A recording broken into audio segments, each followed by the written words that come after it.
An affordable flagship is how HMD Global, the owners of Nokia, describe this, the new Nokia 7 Plus.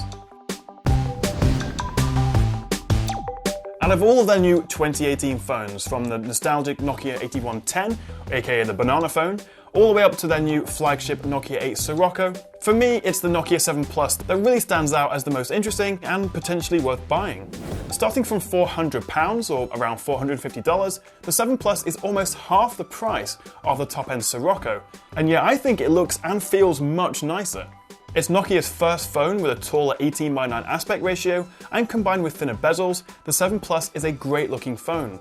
It has an aluminium body, but it uses a ceramic paint on the back, which means there's no visible antenna lines, creating quite a unique looking phone. Specs wise, it is more upper mid-range than flagship, with a Snapdragon 660 processor, 4GB of RAM and 64GB of storage.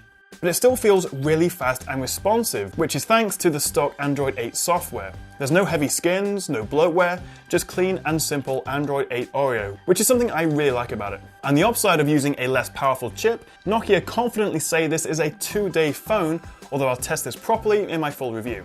As for the camera, the 7 Plus comes with a dual lens setup, with one 12-megapixel main camera and a second 13-megapixel telephoto lens, which gives you a 2x optical zoom. Nokia is also bringing back the Pro camera modes, which makes it easier to adjust the camera settings, as well as some cool new AI camera features. There's also a 16-megapixel front selfie cam that uses super sampling, which essentially combines 4 pixels into one, so you get the most detail and the least noise possible in your photos. From the brief hands-on I've had, photos look really good, even in difficult lighting, so I'm looking forward to testing it properly in my full review. A few of the cool features include a fast fingerprint reader on the back, new face unlocking software, 3D personas, avatar, emoji things, which are a bit like Apple's Animoji, and you'll be pleased to hear they've kept the 3.5mm headphone jack.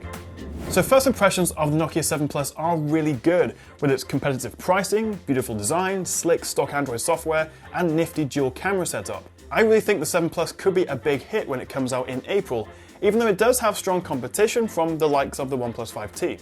The Nokia 8 Sirocco is more powerful, although it still uses last year's Snapdragon 835, but the curved edges felt really sharp like the old Samsung Galaxy S7 Edge, and I have to say, I just wasn't as impressed by it as I am with the 7 Plus. That's what I think, but what about you? What do you make of the 7 Plus? Let me know in the comments below. Anyway, make sure you hit that subscribe button and stay tuned for a full review coming soon. Thank you very much for watching, guys, and I'll see you next time right here on the Tech Chat.